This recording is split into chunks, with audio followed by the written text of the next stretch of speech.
అందరికీ నమస్కారం. జై శ్రీకృష్ణ ఛానల్కు స్వాగతం. వైకుంఠ ఏకాదశి సందర్భంగా ఈ కథను ఎవరైతే వింటారో వారికి స్వామివారి యొక్క సంపూర్ణమైనటువంటి అనుగ్రహంతో పాటు సకల అభీష్టాలు కూడా నెరవేరుతాయి. కాబట్టి భక్తి శ్రద్ధలతో ఈ కథను వినండి. ఒకసారి శౌనకాది మహామునులందరూ కలిసి నైమిషారణ్యానికి వెళ్ళి అక్కడ ఉన్నటువంటి సూత మహామునిని దర్శిస్తారు.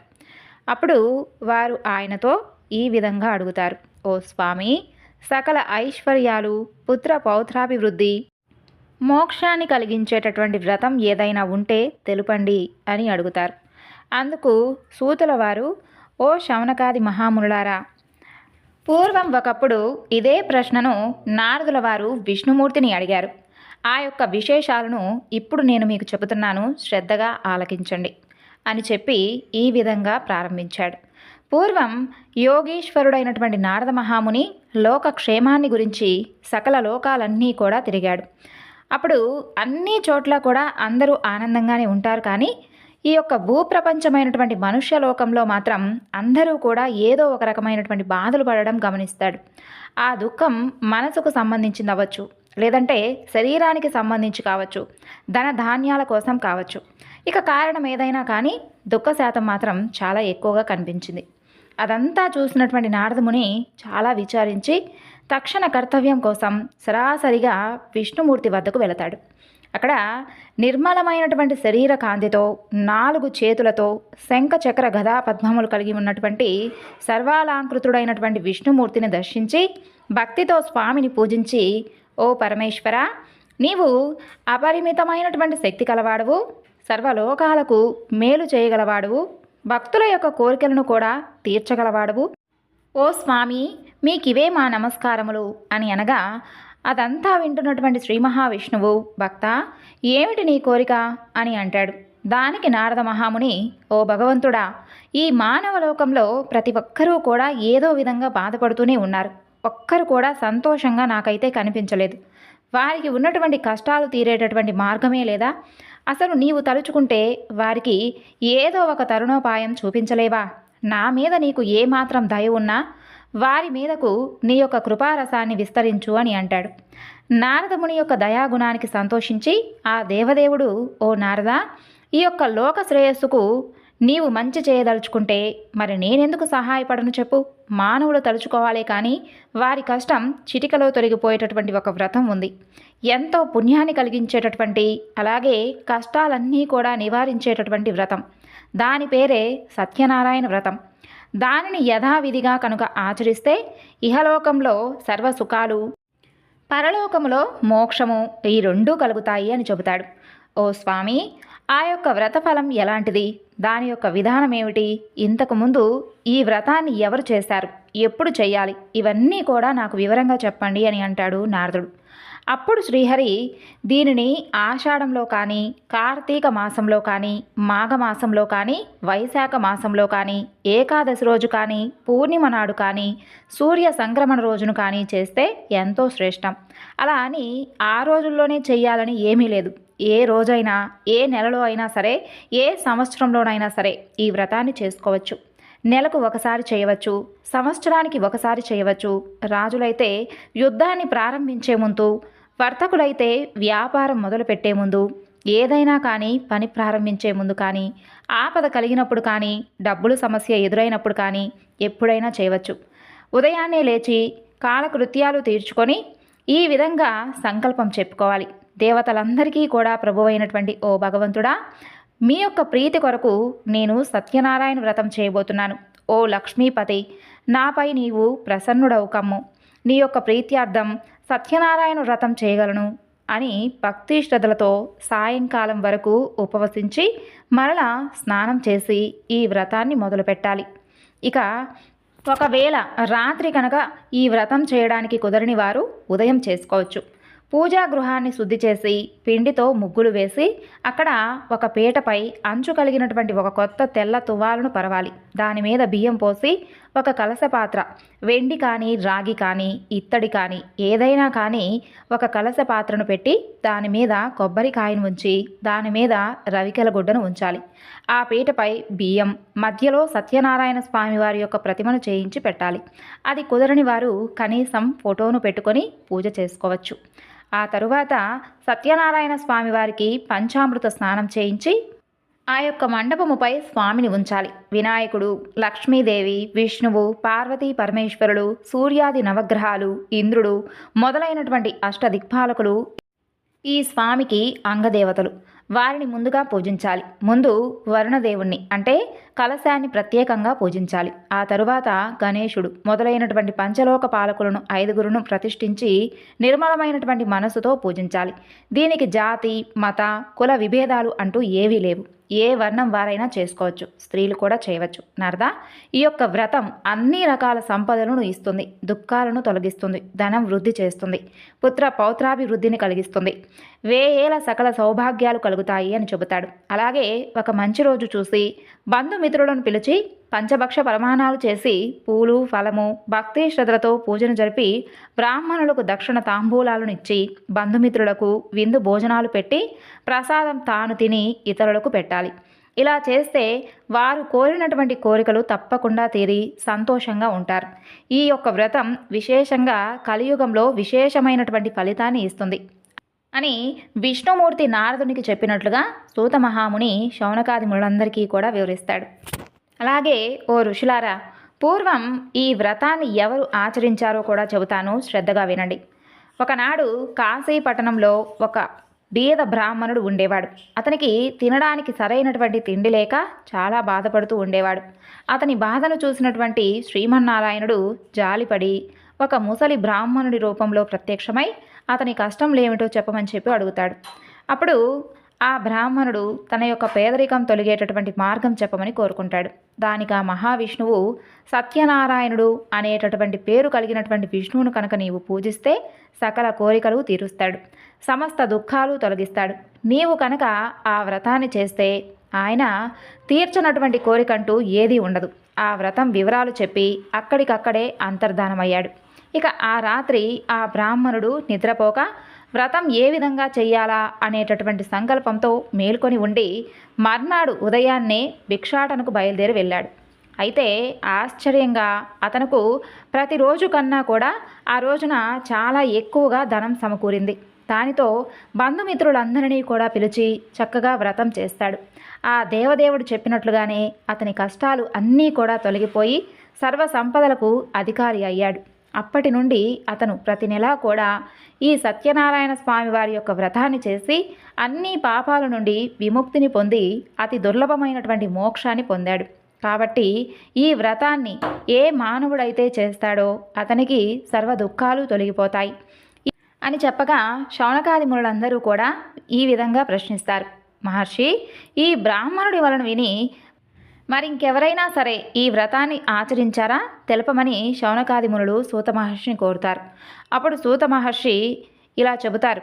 ఆ బ్రాహ్మణుడు యథావిధిగా వ్రతం విడవకుండా చేస్తూ ఉండగా ఒక రోజున ఒక కట్టెలమ్మేటటువంటి అతను అక్కడికి అనుకోకుండా వస్తాడు. అతనికి చాలా బాగా దాహం వేసి నీళ్ళు అడుగుదామని వస్తే అక్కడ ఏదో పూజ జరుగుతూ ఉండడం చూసి ఆ బ్రాహ్మణుణ్ణి దాని యొక్క విశేషం ఏమిటో చెప్పమని కోరుకుంటాడు. అప్పుడు ఆ బ్రాహ్మణుడు తన యొక్క కథంతా కూడా వివరంగా చెప్పి తన యొక్క కష్టాలన్నీ కూడా ఏ విధంగా తొలగిపోయాయో కూడా చెప్పేసరికి ఆ కట్టెలమ్మేటటువంటి అతనికి కూడా ఆ వ్రతం మీద చాలా బాగా గురి కుదురుతుంది. అయితే ఆ వ్రతం అయ్యే వరకు ఉండి తీర్థ ప్రసాదాలను తీసుకొని వెంటనే తను కూడా ఆ వ్రతాన్ని చెయ్యాలి అని చెప్పి సంకల్పించుకుంటాడు. అయితే ఆ కట్టెలమ్మేటటువంటి డబ్బు ఎంత వస్తే అంతలో చేస్తాను అని చెప్పి ముందుగా నిర్ణయించుకుంటాడు. ఇక అనుకోవడమే తడువుగా ఎప్పటికన్నా కూడా రెట్టింపుగా అతనికి ధనం వస్తుంది. అతను కూడా తన యొక్క బంధుమిత్రులతో కలిసి ఆ వ్రతాన్ని ఆచరించాడు. నిర్మలమైనటువంటి మనసుతో మంచి అరటిపళ్ళు, చక్కెర, నెయ్యి, పాలు, గోధుమ పిండి మొదలైనటువంటి వాటిని సేకరించుకొని వచ్చి భక్తితో ఆ వ్రతాన్ని ఆచరించి నైవేద్యం పెట్టాడు. ఈ యొక్క వ్రతం మహత్యంచే అతను పుత్ర పౌత్రాభివృద్ధి కలిగి ఇహలోకంలో సుఖ సంతోషాలతో జీవించి సత్యలోకానికి చేరుకున్నాడు. అలాగే ఈ వ్రతాన్ని ఆచరించి ఫలితాన్ని పొందినటువంటి మరికొంతమంది గురించి చెబుతాను వినండి. పూర్వం సత్యవాక్కు కలిగినటువంటి ఉల్కాముకుడు అనేటటువంటి ఒక రాజు ఉండేవాడు. అతను సత్ప్రవర్తన కలిగి ఉండేవాడు. అటు భద్రశీల అనేటటువంటి నదీ తీరమున భార్యతో కలిసి సత్యవ్రతం ఆచరిస్తూ ఉండేవాడు. అలా వ్రతం చేస్తూ ఉండగా అక్కడికి వ్యాపారం చేసేటటువంటి ఒక వైశ్యుడు వచ్చి, ఓ రాజా, తమరు చేస్తున్నటువంటి ఈ వ్రతం ఏమి వ్రతం, దీని యొక్క ఫలితం ఏమిటి అని అడిగాడు. అందుకు ఆ రాజు వివరంగా చెప్పి, నాకు పిల్లలు లేరు, పిల్లలు కలిగేందుకు నేను ఈ వ్రతాన్ని ఆచరిస్తున్నాను అని అనగానే ఆ వైశ్యుడు, రాజా, నాకు కూడా పిల్లలు లేరు, నేను కూడా ఈ వ్రతాన్ని చేస్తాను అని అంటూ ఆ రోజు ఇంకా వ్యాపారానికి స్వస్తి చెప్పి త్వరగా ఇంటికి వెళ్ళి తన యొక్క భార్య అయినటువంటి లీలావతికి ఆ విషయం గురించి చెబుతాడు. తనకు ఎప్పుడు సంతానం అయితే కలుగుతుందో అప్పుడే ఈ వ్రతాన్ని ఆచరిస్తాను అని చెప్పి మొక్కుకుంటాడు. ఇక కోరిన కోరికలు తీర్చేటటువంటి సత్యదేవుడు అతనికి ఒక కుమార్తెను ప్రసాదిస్తాడు. ఆపద ముక్కులు సంపద ముప్పులు అనేటటువంటి మాట ఊరికే రాలేదు కదా. అయితే ఆ అమ్మాయి పుట్టిన తర్వాత ఆ అమ్మాయికి కళావతి అనేటటువంటి నామకరణం చేస్తారు. కానీ ఆ వేడుకలో స్వామివారిని మర్చిపోతాడు. ఆ అమ్మాయి పెరిగి పెద్దదవుతుంది, యుక్త వయసుకు కూడా వస్తుంది. భార్య సత్యదేవుని యొక్క మొక్కు గురించి ఎప్పుడు గుర్తు చేస్తూ ఉన్నా కూడా అమ్మాయి పెళ్లిలో చేద్దాంలే అని చెప్పి మాట దాటి వేసేవాడు ఆ వైశ్యుడు. ఇక ఆ అమ్మాయికి తగినటువంటి వరుణ్ణి గురించి విచారిస్తూ కాంచీపురంలో గుణవంతుడు అందగాడు అయినటువంటి వైశ్య కుమారుడు ఉన్నాడు అని చెప్పి తెలిసి అతనితో పెళ్లి నిశ్చయిస్తాడు. ఇక అప్పుడైనా సరే తను అనుకున్నటువంటి మాటను నిలబెట్టుకుంటాడా అంటే పెళ్లి సంబరంలో పడిపోయి ఆ దేవదేవుని మర్చిపోతాడు. ఇక దేవుని యొక్క సహనానికి కూడా ఒక హద్దు ఉంటుంది కదా. దాంతో నారాయణమూర్తి కోపించిన వాడై తగినటువంటి సమయం కోసం వేచి చూస్తూ ఉంటాడు. అలా కొంతకాలమైన తర్వాత మామ అల్లుళ్ళు ఇద్దరూ కలిసి వ్యాపార నిమిత్తం కోసం చంద్రకేతు రాజకుమారుడు ఉండేటటువంటి రత్నసానుపురానికి వెళతారు. ఆడినటువంటి మాట తప్పినటువంటి ఆ వైశ్యునికి గొప్ప దుఃఖం కలగాలి అని చెప్పి సత్యనారాయణ స్వామివారు శపిస్తాడు. ఆ యొక్క శాపవశంచే ఎవరో చేసినటువంటి నేరానికి వీరు బలవుతారు. కొంతమంది దొంగలు రాజుగారి యొక్క ఖజానా నుండి సొమ్మును దొంగలించి ఆ భటులు వెంటపడుతూ ఉంటే భయపడిపోయి ఆ వైశ్యులు ఉన్నటువంటి చోట ఆ డబ్బు మూటలను వదిలివేసి వారు పారిపోతారు. ఇంకేముంది, ఆ భటులు మామ అల్లులను పట్టుకుంటారు. ఇక రాజుగారు వారిని భయంకరమైనటువంటి కారాగృహంలో బంధించి వారి చేత వారి దగ్గర ఉన్నటువంటి ఆ డబ్బంతా కూడా స్వాధీనపరుచుకుంటాడు. వాళ్ళు కష్టాలు అక్కడితో మాత్రం ఆగిపోలేదు సుమా. సత్యనారాయణ స్వామి వారి యొక్క శాపవశాన ఇక్కడ ఇంటి దగ్గర పరిస్థితి కూడా విషమించిపోతుంది. ఇంట్లో కూడా దొంగలు పడి వారి యొక్క సొమ్మంతా కూడా అపహరించేస్తారు. కనీసం తినడానికి తిండి లేక, సరైనటువంటి ఆరోగ్యము కూడా లేక ఇల్లిల్లు తిరుగుతూ డబ్బు సంపాదించి బ్రతుకుతూ ఉండేవారు. అలా తిరుగుతూ ఉండగా కళావతి ఒక రోజున ఒకరింట్లో సత్యనారాయణ స్వామి వారి యొక్క వ్రతం చేస్తూ ఉంటే చూసి చివరి వరకు ఉండి తీర్థ ప్రసాదాలను తీసుకొని ఇంటికి తిరిగి వస్తుంది. అలా ఆలస్యంగా ఇంటికి చేరినటువంటి తన కూతుర్ను ముందు విషయం తెలుసుకోకుండా నానా దుర్భాషలాడుతుంది తన తల్లి. ఆ తర్వాత విషయం చెప్పిందంతా కూడా విన్న తర్వాత తన తప్పును తెలుసుకుంటుంది.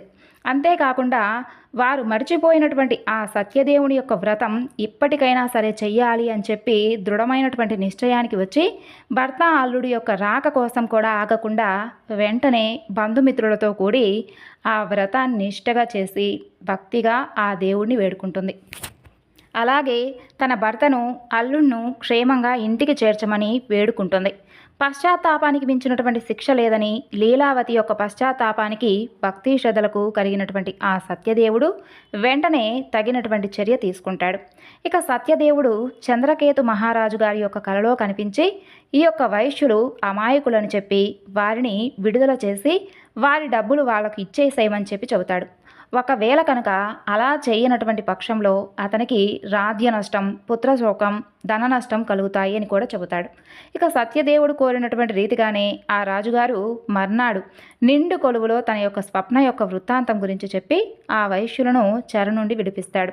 ఆ వైశ్యులకు ఇక భయం లేదని చెప్పి దైవవశం వలన ఈ దుఃఖం కలిగిందని చెప్పి వారికి స్నానపానాదులు చేయించి మంచి బట్టలను ఇచ్చి వారికి మరింత రెట్టింపు ధనాన్ని ఇచ్చి వెళ్ళి రమ్మని చెప్పి ఆశీర్వదించి పంపిస్తాడు ఆ రాజు.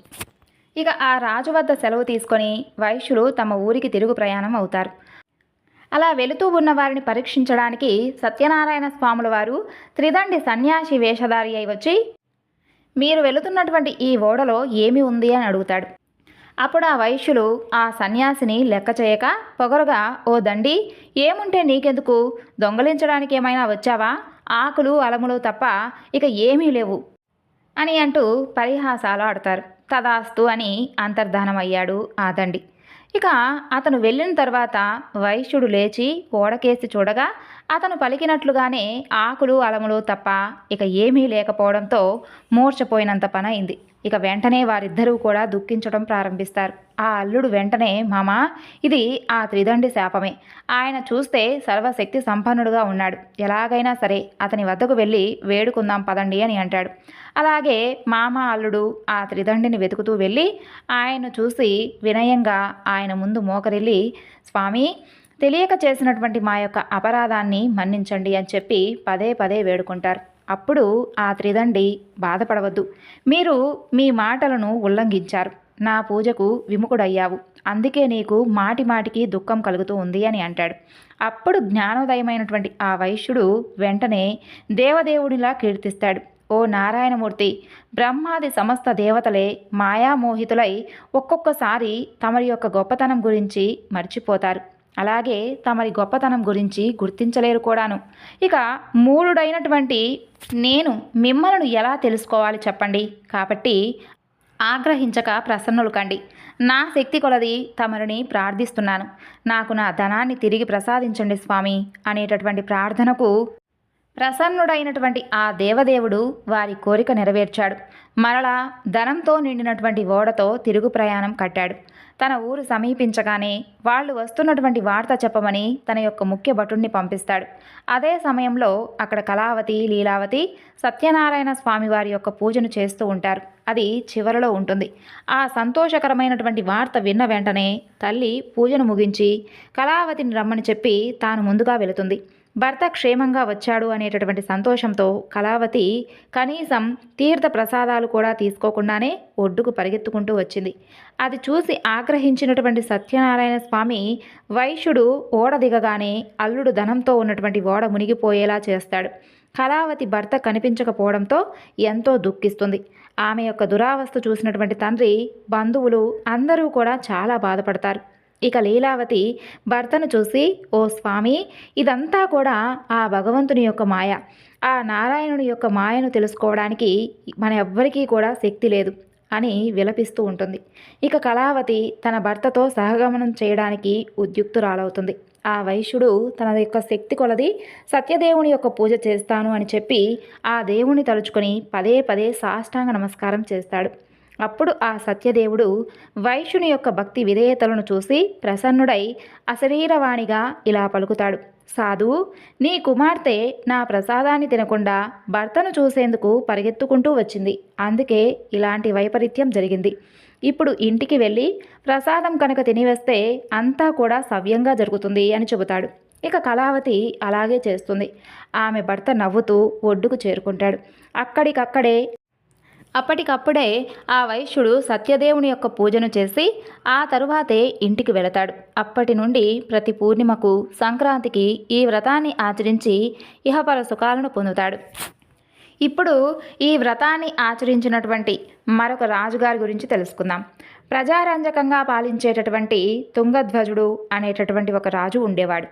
అతను ఒకసారి వేట కోసమై వెళ్ళి బాగా అలసిపోయి ఒక చెట్టు కింద సేద తీరుతూ ఉంటాడు.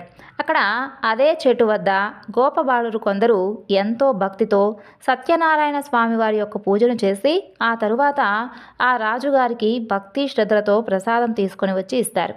అయితే ఆ రాజు మాత్రం వారిని చూసి, చచ్చా, వీరు హీన కులస్తులు కదా అని చెప్పి వారు ఇచ్చినటువంటి ఆ ప్రసాదాన్ని భుజించడం ఇష్టం లేక రాజు అది తినకుండానే తిరిగి తన రాజ్యానికి వెళ్ళిపోతాడు.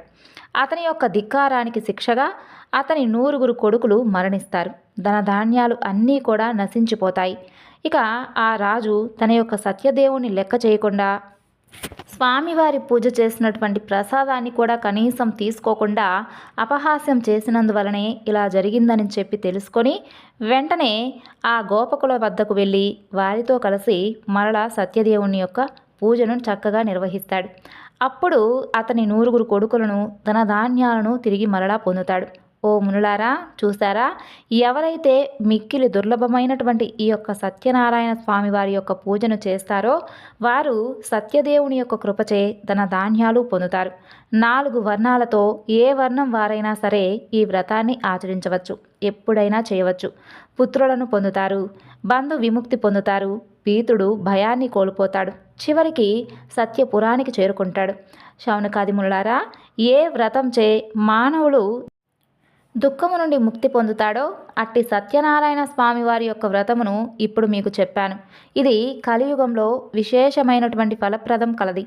ఈ దేవుణ్ణి సత్యేశ్వరుడని, సత్యనారాయణుడని, సత్యదేవుడని కూడా చెబుతారు.